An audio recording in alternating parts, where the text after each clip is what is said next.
Welcome back, Mighty Vandals, to Tubs at the Club, your University of Idaho affiliate on the Big Sky Podcast Network. I'm your host, Brian Marceau, already laughing my ass off at the comment section. Joined by co-host who's still under the weather. Dallas, you can give us an update on why you're under the weather. I'm really hoping that it's like a 4-day hangover. But Dallas, you're joining us. How's it going? Well, I lost my voice from screaming, everyone. The new day is upon us. It has finally come. He has risen, and he is going to be a new face in charge of Vandal basketball. Yeah, I have to jump to the comment section already. Like, I'm not kidding. Like, we're about to start.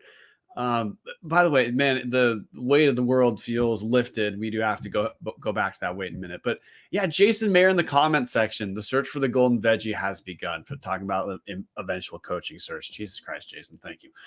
We're also joined by someone producing, sometimes seducing, Martin Heemstra. How's it going? It's going great. It's nice to not have negativity after for a show anymore. Well, don't worry, I'll provide it. So it'll feel just like a glove pretty damn quick. Again, hitting the comment section, Captain 58. Is it just me or the veggies a little greener tonight? Christy Meyer, by the way, Christy Meyer going for the jugular. I'm from Southeast Idaho. Anyone serving up some funeral potatoes with the demise of the veggies? Bam.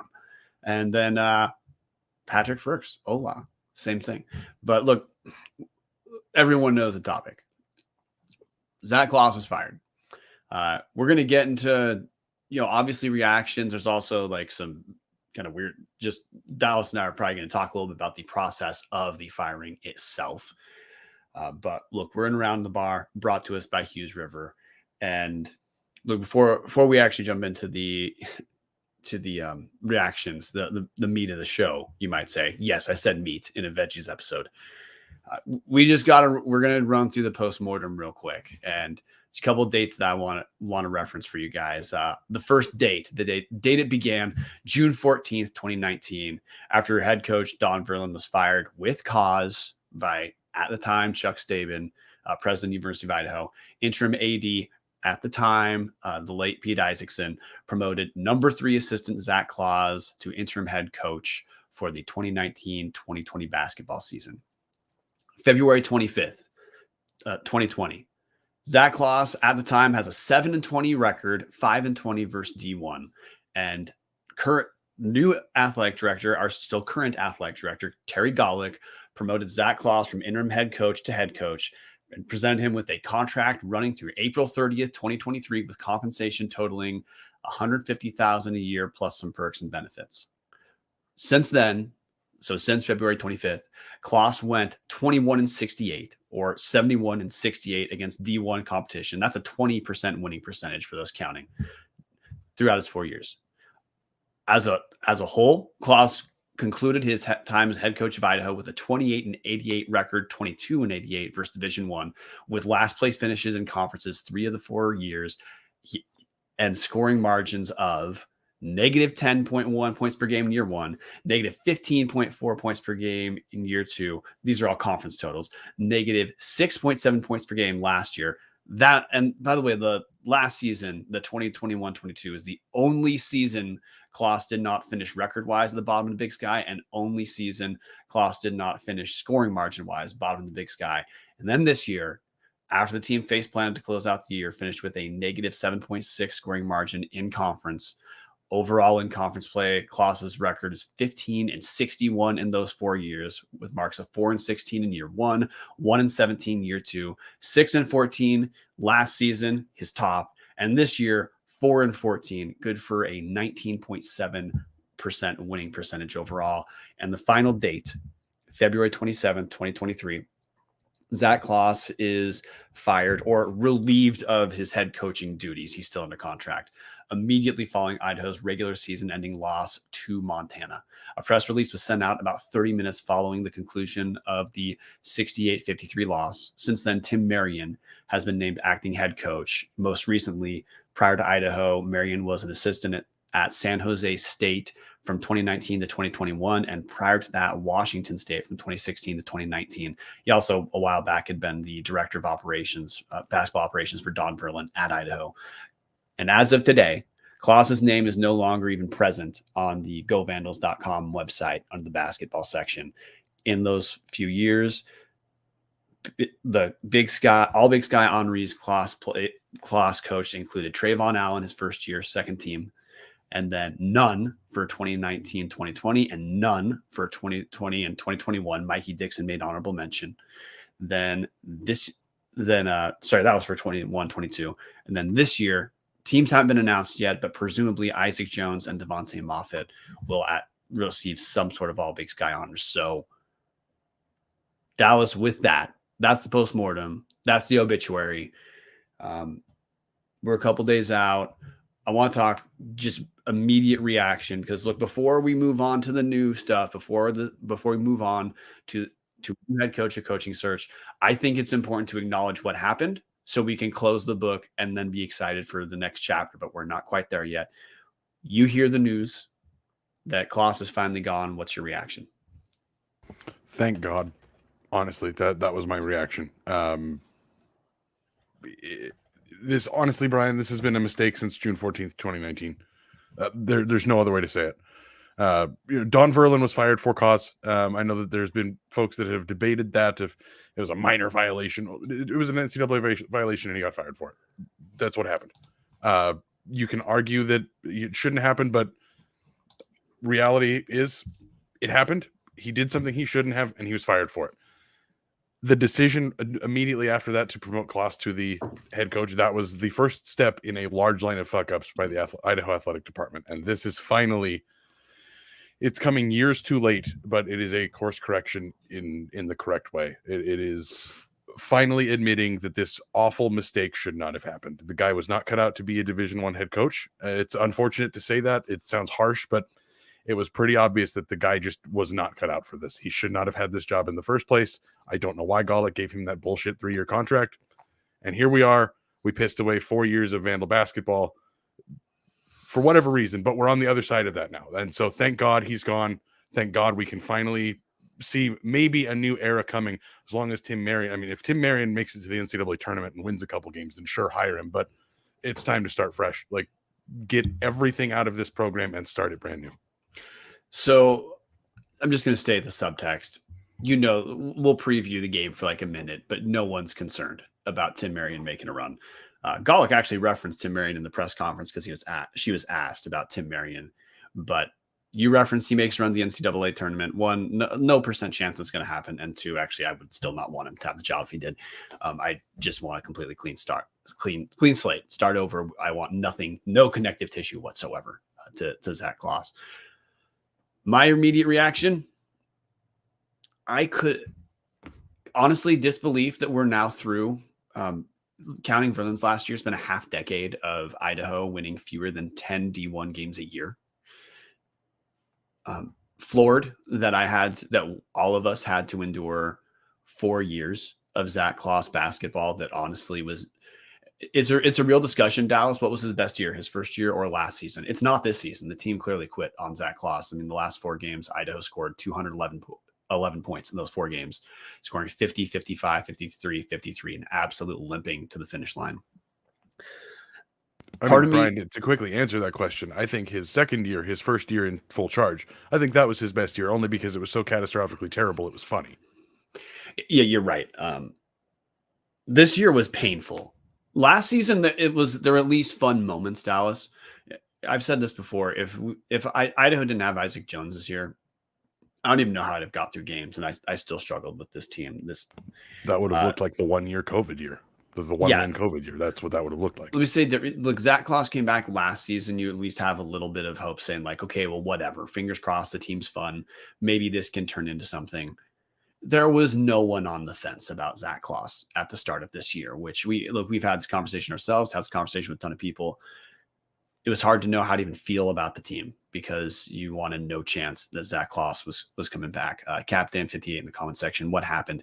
Dude was in over his head and we really sucked because of it. I would love to see us get to build around Isaac Jones, but I doubt he will stay. Almost none of Claus' teams have stayed. Absolutely true. Let me just run through that really quick. Starting with Chuck Stabin, and look, this will hit back to Terry Gawlik. Look, she finally made the right choice. This was not a profile in courage. This was the easiest decision any AD could possibly have ever had to not extend Zac Claus. But we, as Vandals, lived through 4 years of idiocy and ineptitude to get to the point that we're at today. And look, glad we're over the mountain. Glad that we very soon will have no reason to bring up Zac Claus when we talk basketball on the show anymore. But this was a painful 4 years. We've had Tubbs at the Club as a show talking basketball for all 5 of Idaho's terrible years. And I was on record early. Dallas, I don't remember the year you joined and started hosting, but I immediately was talking about how Zac Claus, the interim title was preposterous. He was just as bad as Verlin's last team. And then there was a lot of commitment in print media to pretending the team had close games. That's why I talked about scoring margin. All but 1 year, Kloss was last place in the conference. The year he was not last place, he was third to last. That was his pinnacle of success, scoring margin of third to last in the conference. So it's going to take a little while to completely relax into excitement. We're going to have coaching news to get to that point. But at the very least, we're through something awful. I guess that now I want to bring up, because we're not going to talk Kloss forever on this episode. We have other stuff to talk about. And again, it's so great that we get to bracket this as we're done talking about Zac Claus. Dallas, want to ask you about the firing itself. Terry Gawlik to Peter Harriman in the Spokesman Review made it clear that she had not told Zac Claus that he was done as Idaho's coach prior to the Montana game. It appeared, we had people message us telling us what they appeared to see. It looked, when I say people, I mean plural. It looked like Terry, after the game, before Kloss made it to the locker room, told him in public that he was fired. So I had people messaging me saying, I think I watched Zac Claus get fired. Then we learned that was when it all happened. Terry then went in the locker room. The team was informed that Kloss is going to be gone.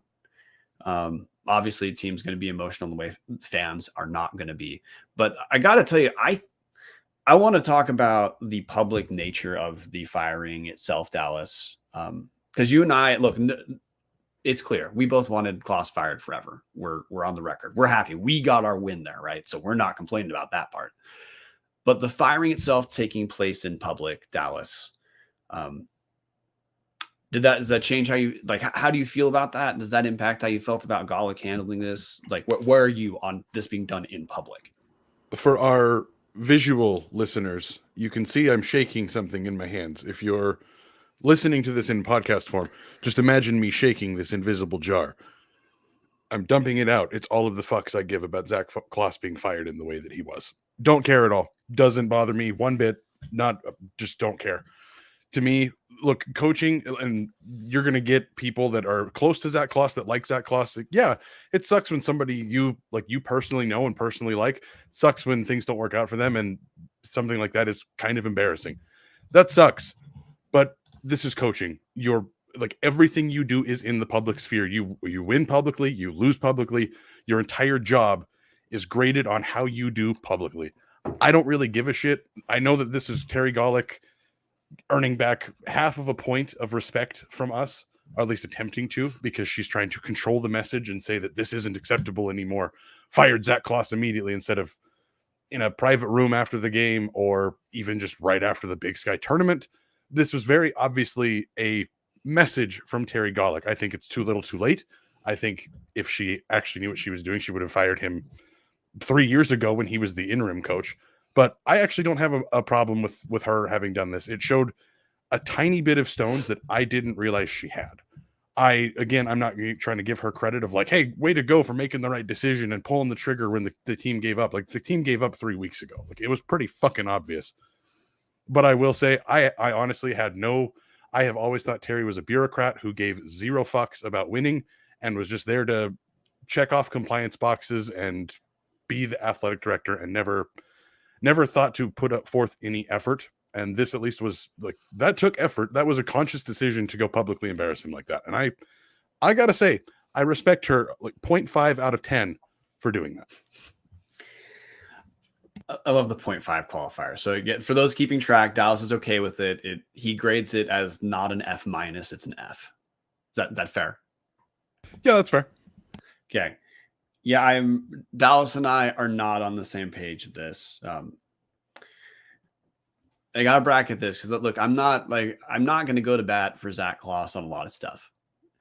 Zac Claus also, look, big picture, even if you don't like how he was fired, which I don't, he's not a victim. He's about to be paid $25,000 for 2 months of not working, or he's going to get paid $25,000 plus benefits to work on his resume, work on his connections, get his next assistant coaching job, which he will land because coaching is a fraternity. If you know people and you maintain those relationships, you will land elsewhere. Look, Leonard Perry is now a head coach elsewhere. I think it was classless, absolutely classless. There's a lot of private space that Kloss could have been informed in, whether it's ICCU or in anywhere that athletics administration is allowed to take place. There's a lot of places for that stuff to take place in private. There's no need for that to be done in public. There was no need for it to be a spectacle. I know, like you say, Stones, I think that was absolutely a display of weakness. I think that was her clearly. I know Terry does her best to make it seem like she does not listen to outside noise. Oh, dude, they do. The department absolutely pays attention to what people are saying. Pay attention to social media stuff. Pay attention to Tubbs at the club. Oh yeah, Tubbs of the club. Oh, by the way, guys, breaking news: Tubbs of the club has been banned from having coaches being on Tubbs of the club for the academic year because I posted a screenshot of Terry's petty email. That's their call. Look, I mean, the athletic department, it's their right to have people on as they choose. It's our right to post what we want. They want to be touchy about this, they can. I don't care. For Tubbs of the club, I don't care. I think it's needlessly stupid because Tubbs of the club is the best way for a broad audience to meet the next basketball coach and to continue engaging in football. But if being insular is what the department thinks they need to do, then go ahead, find someone better. You're not going to. But shifting back to the actual point, I thought it was classless to do it the way they did in public.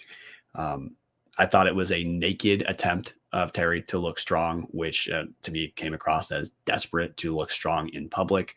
So that doesn't score any points for me. I do not think being needlessly negative or needlessly mean towards people is ever a show of strength. I think it's almost universally a show of weakness. That's what I interpreted there. This is Terry letting everyone know, yeah, she pays a ton of attention. She wanted to make a statement. If she wanted to make an actual statement, she would have fired the dude a long time ago. There's a lot.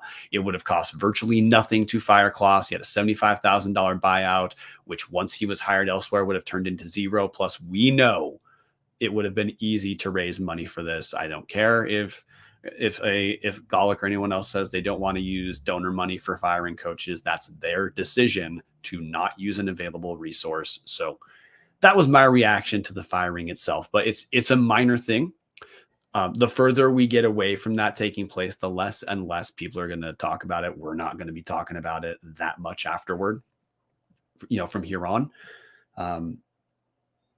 Before we talk about like press conference, search committee stuff, Dallas, any last points you want to hit on Zac Claus? Honestly, Brian, I have questioned if Terry did that in that public of way because she didn't want us to break the story.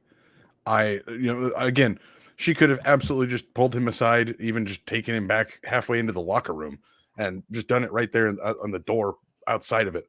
But that almost felt to me like she was trying to get in front of the story because, as we know from the Paul Petrino end, however you want to say the word of what transpired there, she didn't want to announce his firing. She wanted to hold on to that as long as possible. And then somebody in the department and some, sources started to get out and sources came to us. And then, the story broke and things changed from there on out for both Tubbs and for Vandal football. But it did feel almost like Terry was paying too much attention to us and too much attention to the negative things that we have been saying for a long time. It almost felt like that was a response to us, that she was trying to get us to understand she was on the fence and had finally committed to it, which again, if she was better at her job, she would have never given him that deal. She would have fired him a year ago. She would have fired him 2 years ago.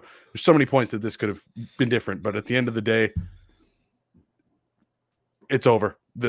This was the most awful stretch of basketball I've ever seen. It's in the rearview mirror now. I don't care anymore. I'm not going to think about Zac Claus again until next season, and we hopefully have a competent coach and competent team. And it's like, oh, hey, holy shit, they're being coached to do something other than have the point guard dribble around and call maybe one pick and roll in 20 seconds and then just huck up a shot. Weird. Yeah, the last thing I want to see, because now the comment section is saying like, okay, let's get done, guys. Please, let's just move on from talking about Kloss. Last thing I want to hit on with the way this has been handled, because it's going to transition now to the coaching search itself, is I also think this is a pretty naked attempt for Terry to distance herself from Zac Claus. The firing him in public, everything's already been removed from the website. Talking about how she needed to fire him before the conference tournament game so that she could talk to graduating seniors about what they hope the coaching staff can do next time. When, just so you guys know, every single school does exit interviews at the end of the season that easily could have waited till the end of this week. I'm not saying Kloss needed to be on for the tournament. It's more that these are pretty obvious attempts for Terry to distance herself from Zac Claus. Just don't forget who gave the dude a contract in the first place. She's distancing herself from herself by doing that stuff. So that's why I said, hey, this is not a profile in courage. This does not score any positive points for me, because this was the easiest decision that any athletic director could possibly have made. The good news is it is done. So now we can talk about the coaching search, which Tom Kendall comment section, I think she did it to show she wasn't so connected with Zach nor his sister, when we all know that's why she hired and kept him so long. People talked about that for a long time. Tom, I'm not disagreeing with the premise, but I'm also going to say I don't know enough to explain that part very well. Terry held a press conference today to go over, to answer questions, explain to whatever extent she's willing to why everything happened the way it did. And, the press conference itself there was no real dramatic news. She said she wanted, again, just like she told Peter Harriman, spokesman review, she wanted to talk to players before the conference tournament. She said answering a question about why fire Kloss when she did, she said she wanted to create a clear break of Kloss being there and Kloss not being there, which of course, again, that happens no matter what when you fire someone, but whatever. I mean, sure, there is a break going into the NCAA tournament. One of the things I want to talk about, and I did a little bit of research, is that University of Idaho will, and this is a thing we've been anxious about, other people have been anxious about, University of Idaho will be using a search committee or search firm to help get candidates. It's Bowlesby Sports Advisors has been hired. Bowlesby Sports Advisors, they assisted Idaho State in the hiring of Charlie Ragle, which itself is not a ringing endorsement. That, of course, doesn't mean they're not good at basketball. That's allegedly their basketball is supposed to be the specialty of Bowlesby. I emailed Bowlesby to get a few bullet points to pay attention to, but they have not gotten back to Tubbs at the club. I did talk to other people who have worked with Bowlesby in the past who had good things to say. The big thing now, Terry hit a little bit on this, Dallas, and I'll ask you to respond.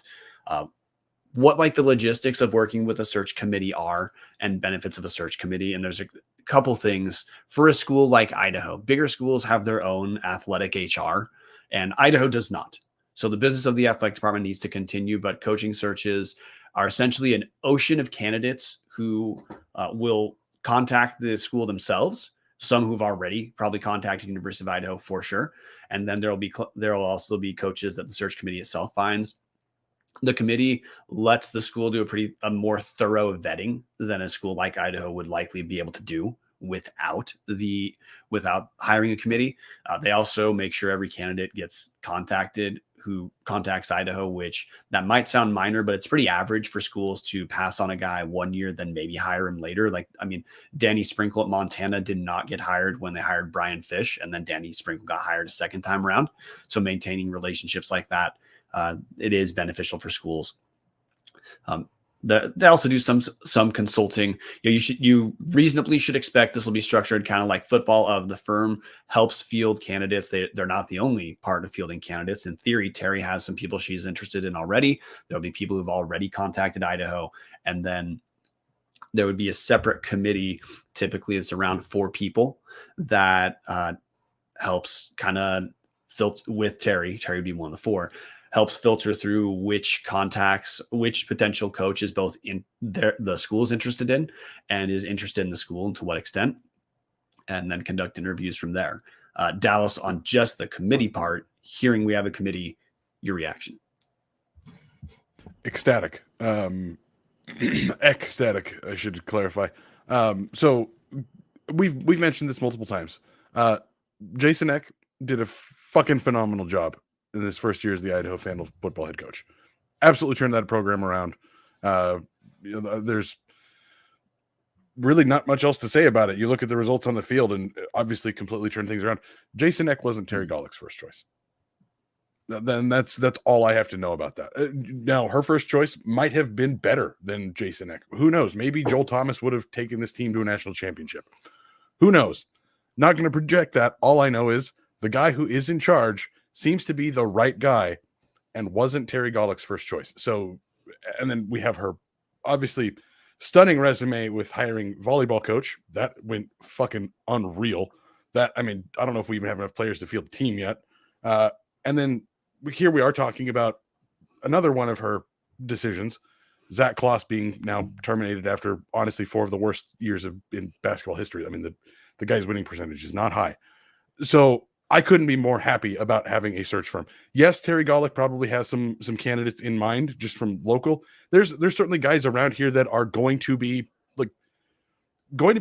considered as good candidates. I know like Ryan Looney, he's at Idaho State. He's been fairly fine. I mean, he hasn't blown the world up, but he's been okay there. The guy that replaced him at Point Loma, Matt Logie. Matt Logie replaced Jim Hayford at Whitworth. You could see a guy like that who's from the Pacific Northwest, very familiar with the area. You could see a guy like that stepping in, and maybe he's on the list of Terry's candidates. Maybe he'd do a good job.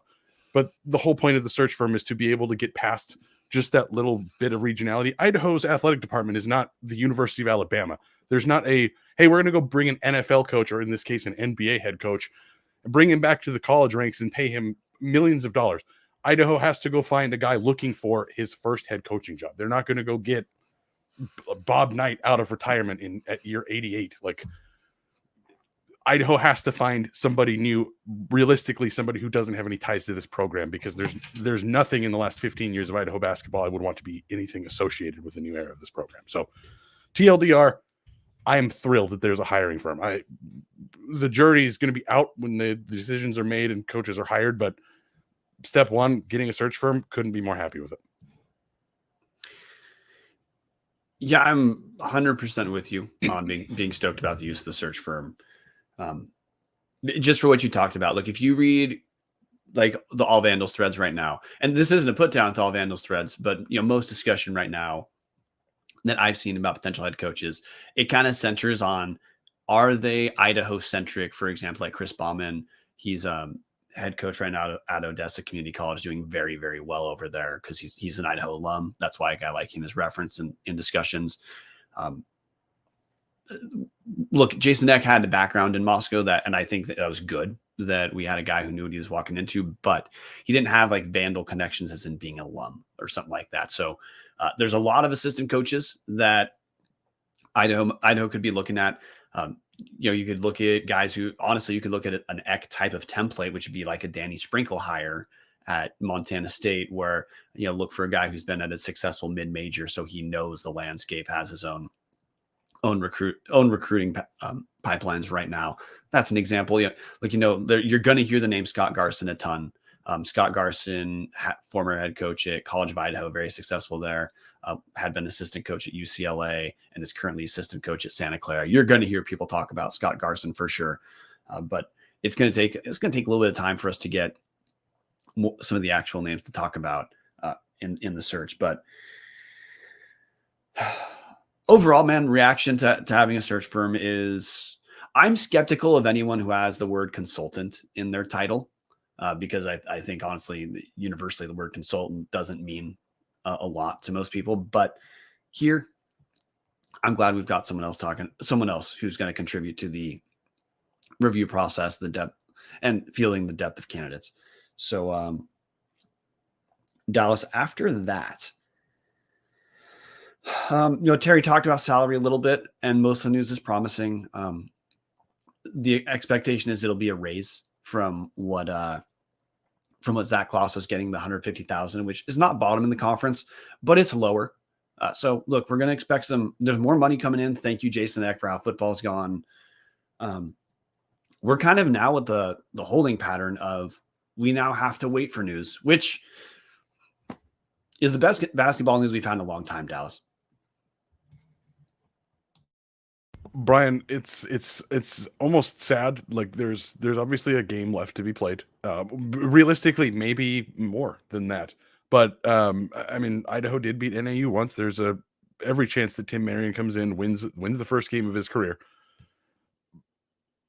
But Brian, I gotta be honest, I just don't care. This team's not like we've watched this program get just driven into the ground face first for the last 4 years.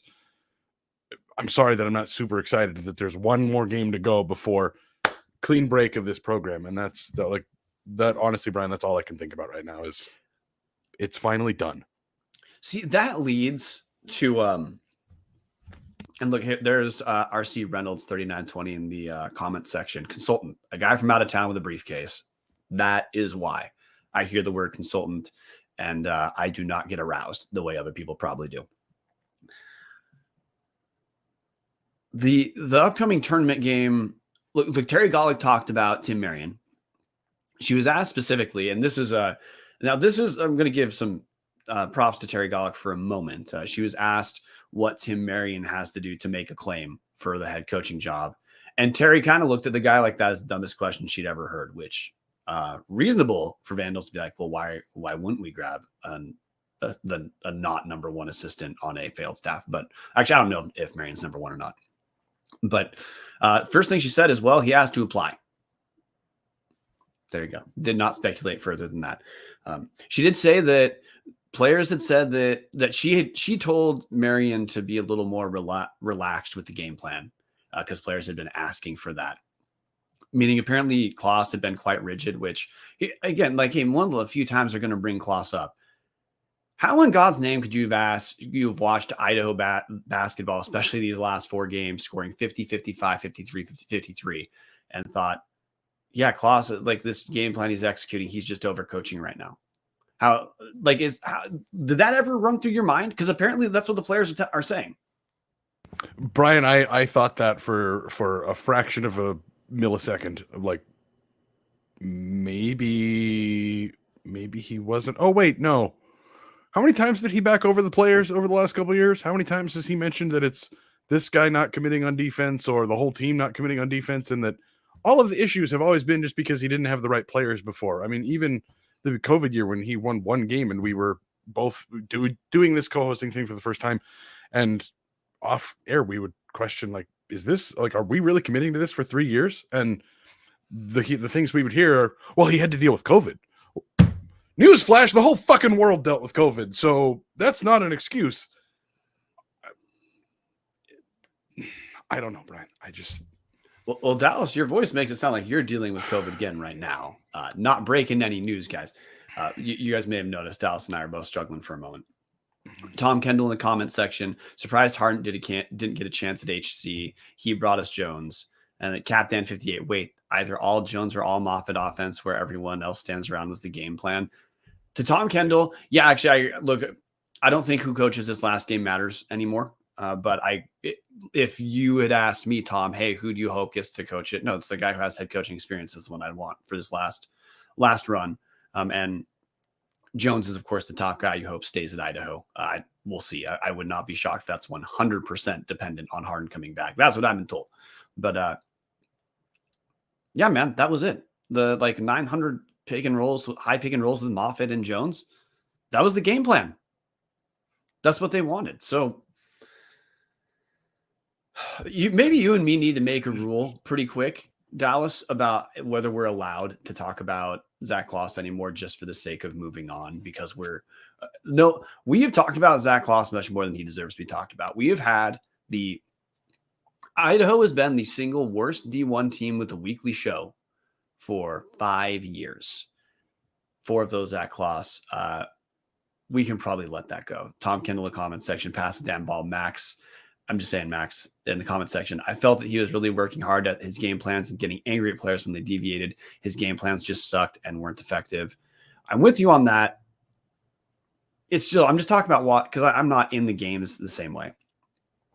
The way like Max is. Max lives in Moscow. I don't. I only went to one game because I said when Kloss is coming back, I re-listened to the Requiem for a Team episode. I said last year, yeah, I'm not buying tickets.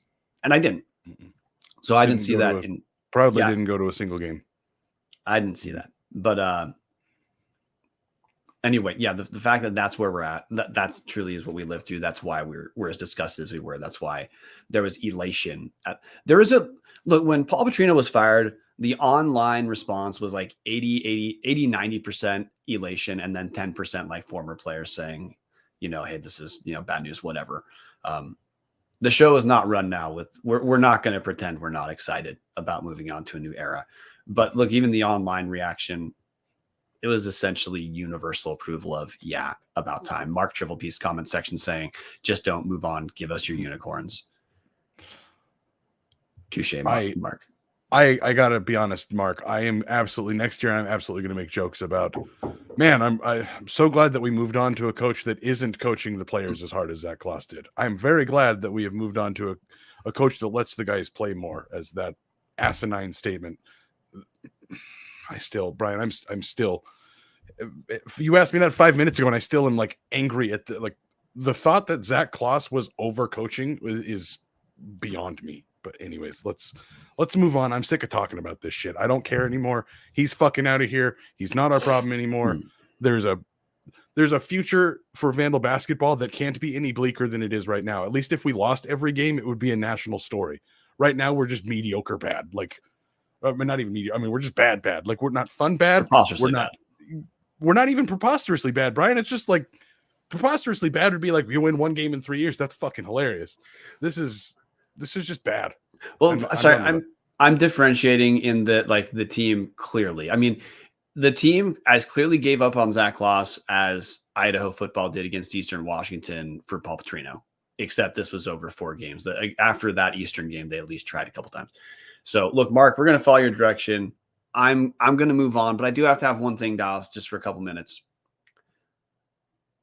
Do you have any hope for the conference? Do you have any aspirations for this team for the conference tournament? Is that a serious question? Yeah, truly. Yeah.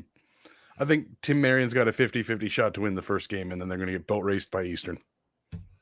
I don't see any. If they win that first game from, hey, congrats, Marion, you got the guys to play for it. I respect the shit out of that. This is not a situation I would want to be a part of.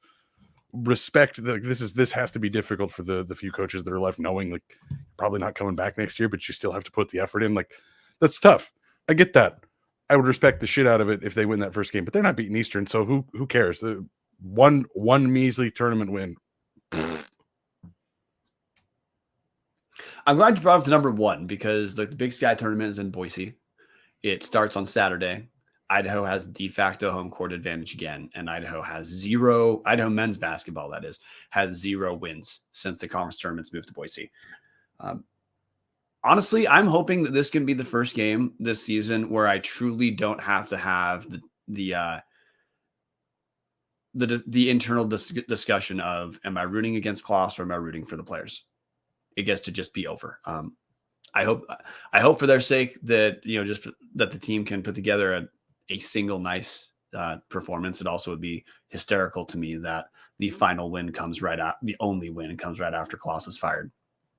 But similar to the end of when Petrino was fired in that final game of the season, when both Petrino and Fennessy were fired, it was like the all-time most meaningless game of all time.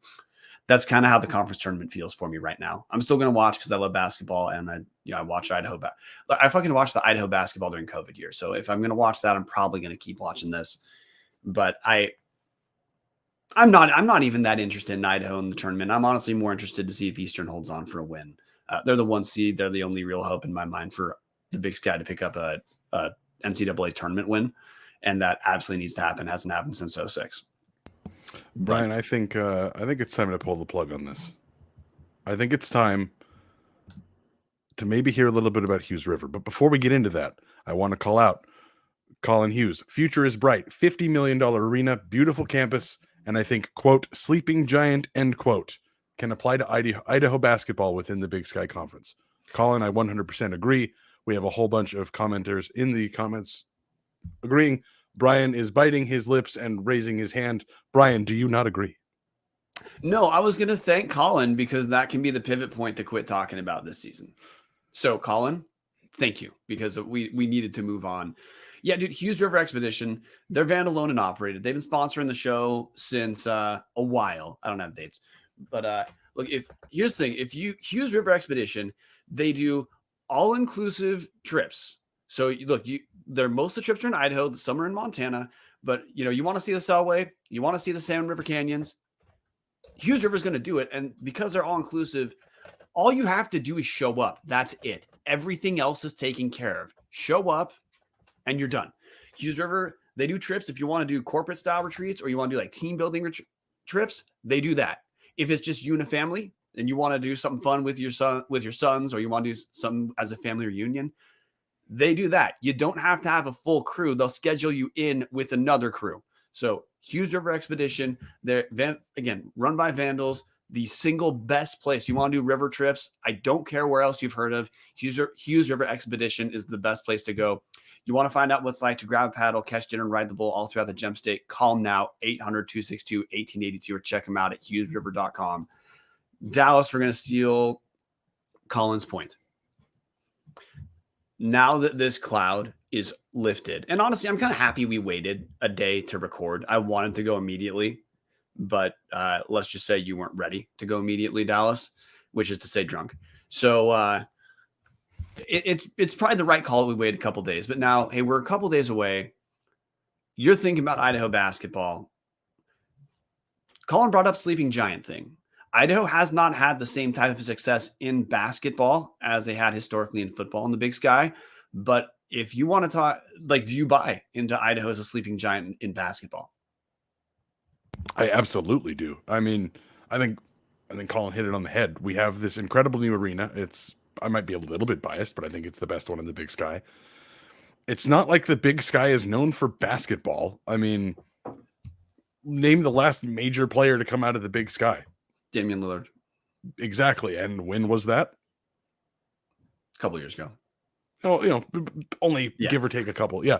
This isn't a conference that is punching out a bunch of NBA talent. They're not punching out a bunch of, hey, we sent 3 teams to the tournament. It's, Brian, what was the stat you just said the last time that a Big Sky team won a conference game or won a NCAA tournament game? 2006, University of Montana, coached by Larry Kristowiak as a 12 seed, beat number 5 Nevada, coached by Mark Fox.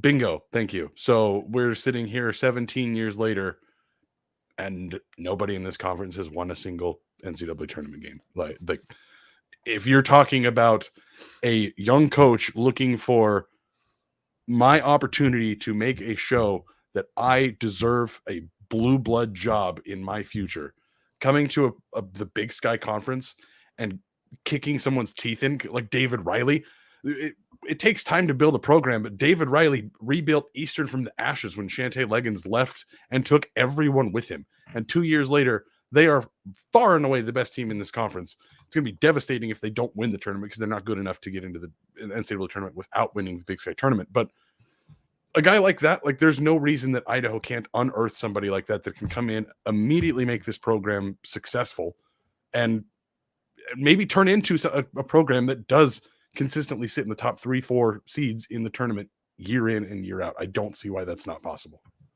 I 100% agree. And look, the team I'm going to point to is Montana State. Montana State for 2 decades was a middling Big Sky level program they'd finish around 500, usually a little bit south.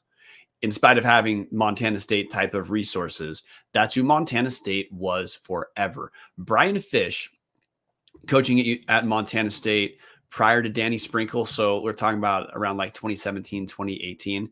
He had 3 pros on his starting lineup. Kelvin Blevins, who has played in the NBA for Portland because he's Damian Lillard's cousin. But again, like, he made the roster. Tyler Hall, who has signed a 10-day contract previously for the New York Knicks. Those 2 are on the same team. And Harold Frey, who's playing pro overseas. They had 3 pro starters, and they finished in the bottom half of the Big Sky. So I'm just bringing that up because Idaho's has some strong pieces now. We had some strong pieces last year, kind of similar to Montana State, having guys like that, and still, Montana State was Herculean compared to Kloss teams, but still Montana State, even with talent, they just couldn't put it together for 2 decades. Danny Sprinkle comes in. His first 2 years, Montana State is in that same vein, around 500, but they're a little bit above. 16-15 his first year, 10-10 in Big Sky. Second year, 13-10, 8-6 in Big Sky. Then last season, his third year here, it's all his guys. He has a system down. Montana State wins the league. That's a team that for 20 years had not been much in the Big Sky.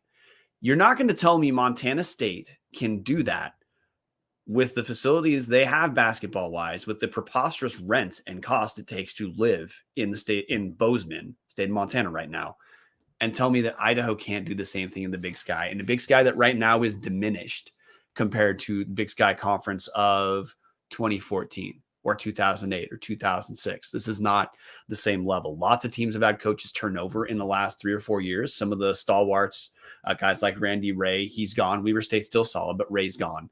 Travis DeCure looked like he was a fantastic coach his first few years in Montana, but his talent well has run dry. Dan Patrick at Sacramento State, great hire, great background as a Power 5 associate head coach, but it's going to take a couple of years to get Sacramento State turned around. Look, you can go through. Portland State has a recently new coach. They're still the same thing they were. Southern Utah left the conference, and though we make fun of them in football, Southern Utah is a good basketball school. So look, the Big Sky is ready for another team to take a step up. Eastern's still going to be where they're at, but Dallas, David Riley's not going to be there much longer. So when David Riley goes, Eastern's going to have to make sure their internal hire works again. That's a lot of consecutive internal hires working. Danny Sprinkle could be gone at any point from Montana State. He might stay there longer because he's an alum, but realistically, the easily 2 best coaches in the league are David Riley and Danny Sprinkle at Eastern and Montana. And we don't know how long they're going to be there. Otherwise, there's not a lot that separates the rest of the conference. So with a guy who knows what he's doing, who's able to recruit better than Kloss, or let's just say even a more complete version of what Kloss was doing, this team's immediately going to be talking about 500 and being able to become a sleeping giant, like Colin said, and vault towards the top of a diminished Big Sky conference right now. If that's not your expectation, there's no reason for a $50 million arena. Exactly, Brian. As you look down the coaches on this, like the list of the active coaches, I don't see any reason that Idaho could not hire someone better than these guys and become a bully in the Big Sky. There's no reason that could not happen, especially with the new arena. I mean, you mentioned Jace Coburn at Portland State being a newer guy. I mean, if he struggles another year or two, they're right back in it. Steve Smiley at Northern Colorado, they were very good last year, not so much this year. And there are only 4 coaches in the league finished with a positive record, either in conference or out of conference. Like, this is not a league that is particularly good at basketball. Like, it's terrible to say that. Like, and it sucks, but like, let's admit it here. Like, in the FCS football, Big Sky right there with the Missouri Valley, the fucking cream of the crop. But Big Sky basketball, it's an afterthought. Which, you can see the bits and pieces of the arena in the back. And Mark Trivelpiece, again, the owner of the Corner Club. Words are hard. Sorry. Jumping in here and saying, hey, if you've taken a tour of that arena, you would agree we're a sleeping giant. I have been fortunate enough to take a tour of the arena. This arena is incredible. There's no reason that people would not want to come play college basketball at Idaho against, again, Eastern is leading the conference. Another quick rebuild. It's 3rd straight coach that they're going to have most likely send a team to the tournament. They play in a Russian style, like 80s, like what you've seen in an 80s movie of a gym becoming also a nuclear bunker. Like, they're winning in Cheney. If you've ever been to Cheney's a shithole. Like, and I don't mean any disrespect. Like Cheney's not cool. Like Moscow, great place, incredible arena. I see zero reason that we should have gone through the last 4 years like we did. This is a place that basketball should succeed at. I mean, John Newley succeeded here. I know that women's basketball, men's basketball is a little different, but John Newley succeeded here for a very long time. There's been a couple down years. We all expect that's going to turn around. If it doesn't, then that's the conversations have to happen there. As Taylor Cash jumps in, Cheney blows. Absolutely correct. But like, there's nothing here that's screaming like, people don't want to come to the Big Sky because, again, Bob Knight has been sitting here and won 30 league championships in a row. This is absolutely a place that you can build a winning foundational program if you just hire the right guy, or even attempt to look for the right guy, which we haven't done in way too goddamn long. Yeah, and as a kind of a template for potential coaches, Tom Kendall in the comment section saying, "I agree, we need better than those mentioned." Sorry, Brian. Like I was just going over the fact that the initial discussion is going to be guys with Vandal ties. A guy like I'm going to say a guy like Scott Garson would be I'd be ecstatic about. But the template I want people to look at for potential coaches, I'm going to run through a couple the different Big Sky schools have used.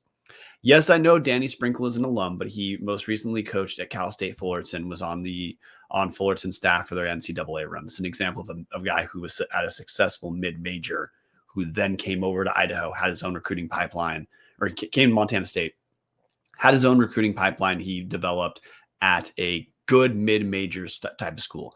That's one template.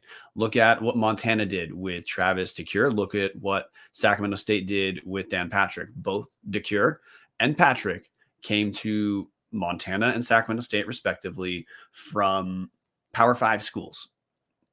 DeCure was at Cal, and Patrick spent time at both Oklahoma and then Arkansas.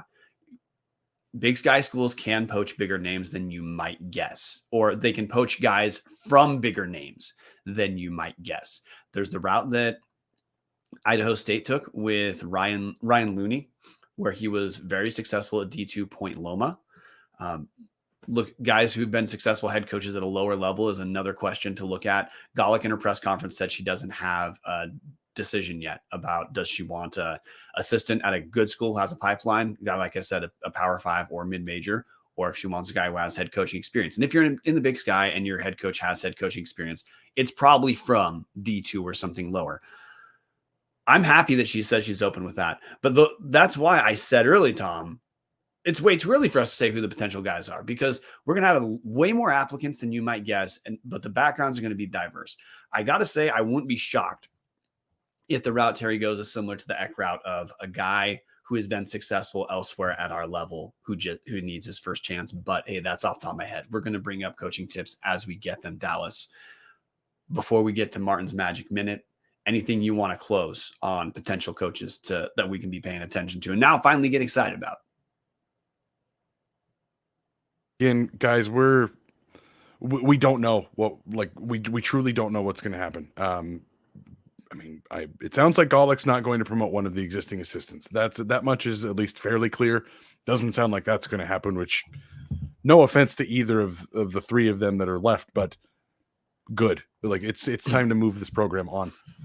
I want to double down on the David Patrick thing, Brian, because David Patrick, it is still incredible to me that guy is coaching at Sac State and that warehouse. I know you're fond of the warehouse, but Sac State is a shithole. That warehouse honestly looks like the practice facility that Cheney would have if Cheney had a practice facility for the basketball team. Like, not particularly incredible. The guy coached as an assistant at LSU, TCU, Arkansas, Oklahoma, and St. Mary's in his career. He was the godfather of Ben Simmons, who I know that the NBA thing has not worked out quite as well as he'd hoped, but like, the guy has some ties to some legitimate basketball. He coached at UC Riverside.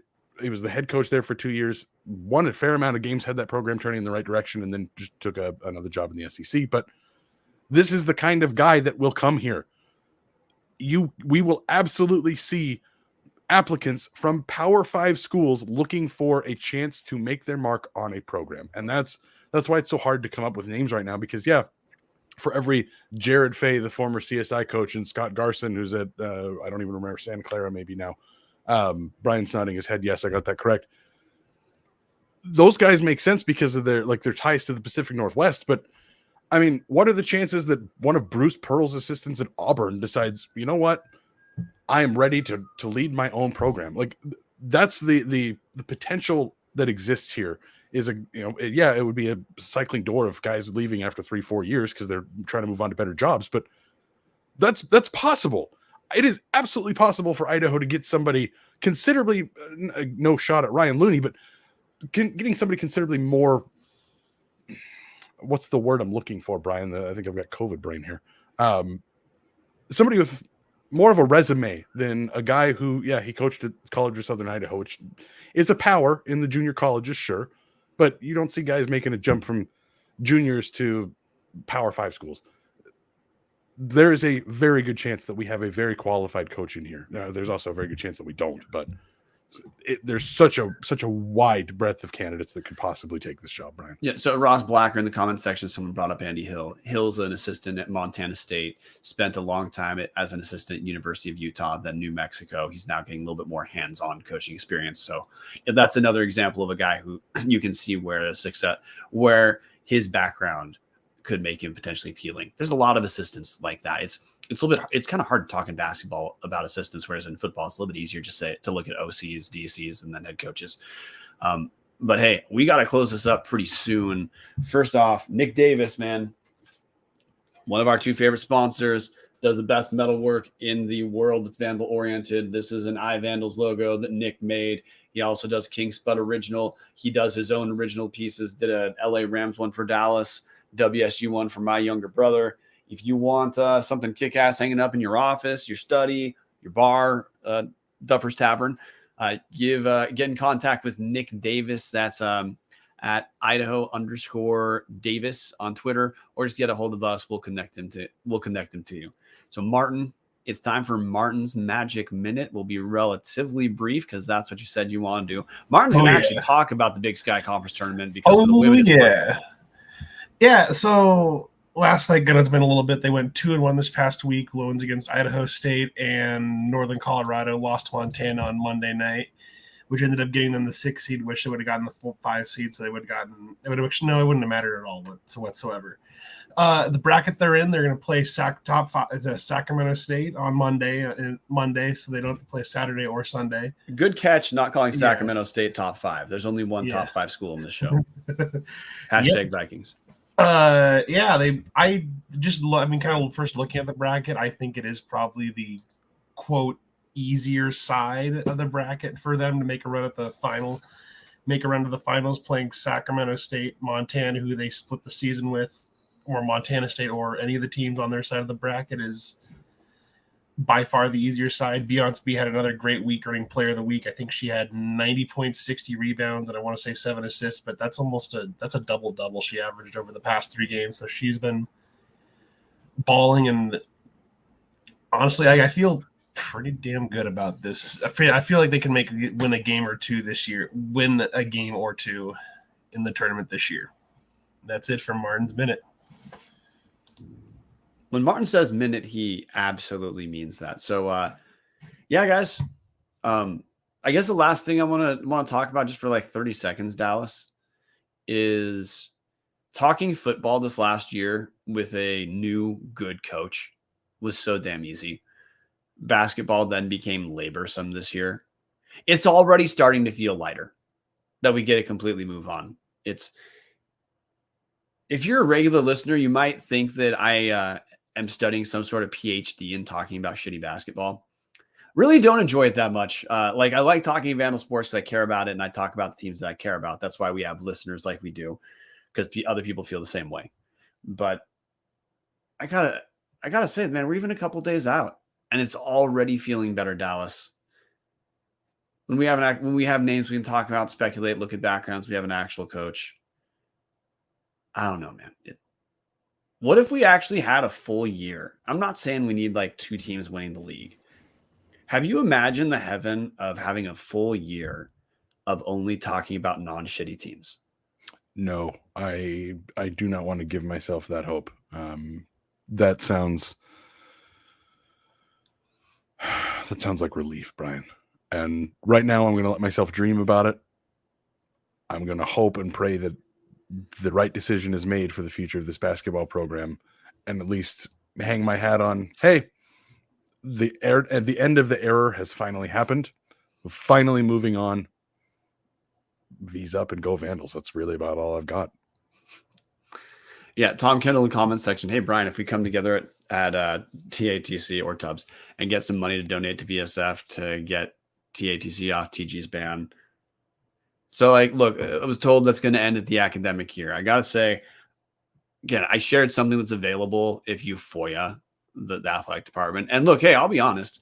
I thought the email made Terry look like a moron. That's why I shared it, because it did, her being flippant about Zac Claus. But look, I think if the athletic department does not want to have their new men's basketball coach step onto a show, that the view count would be considered one of the most successful in-person events that Idaho would do as far as organizing around a season. I think that is an interesting commitment to wasting a resource, but that's her call. Again, like, it's not our right to have coaches on the shows, and it's not the athletic department's right to have any say over what we say. So I hope that when we have a new coach, that there's a different opinion about what would be helpful to get people excited about the season, sell season tickets and all that. But no, I don't think we should use do what you want with your own money. Donate because you're happy we have a new coach. Do that. I wouldn't say we should try to raise money to appease a person who does not have editorial control of Tubbs and never will. That's just a stance I have. I've been open about this a long time. I don't believe in positive or negative coverage. You cover good stuff you cover good stuff favorably because it's good. You cover bad stuff not favorably or unfavorably, for those who speak English, because you should. Until Zac Claus was hired, Terry Gawlik deserved negative attention for having the worst coach in the Big Sky needlessly. But it's a new day. So we're gonna get to talk about new stuff. But Tom, thanks for asking. Tom saying my donations went way up after the Eck hire. Dallas, you bought your tickets, right? Because you said you were holding off by tickets till Kloss was gone. I was waiting to buy to renew my football season tickets until Kloss was gone. I did it 12 hours after he was fired, and like that's how we make our voices heard. Everybody, just like the supposed influx of donations when there were rumors that Petrino was going to be gone. And again, like, we think we could have, I say we as in the Idaho fan base, could have covered the Kloss buyout pretty quickly had it happened and he moved on and gotten a job with Danny Sprinkle. Look, it is what it is. It's entirely their right to be upset that Brian posted that email. And from their perspective, I kind of get it. Like, yeah, okay, that's totally fine. When I was working in media, if I had done something like that, I probably would have gotten one of the stations I worked for's credentials pulled for a semester. It is what it is.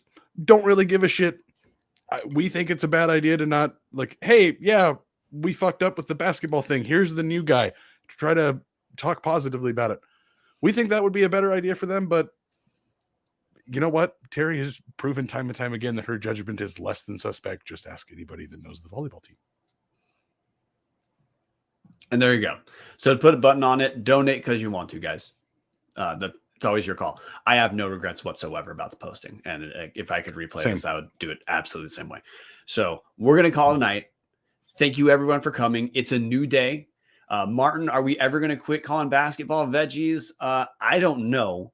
I think there's a lot of jokes about sinking your mouth into a nice piece of man meat that we could go with, but I'll leave someone else to make those jokes. I don't want to touch that area. Oh man, that's a double and tender there. But anyway, before I get myself fired for making man meat jokes, thanks for joining us, guys. It's finally done. V's up. Go Vandals. Go Vandals. This is producer Brian doing a terrible job of even finding what we're going to play us out with. So we're just going to call it good. See you guys Tuesday.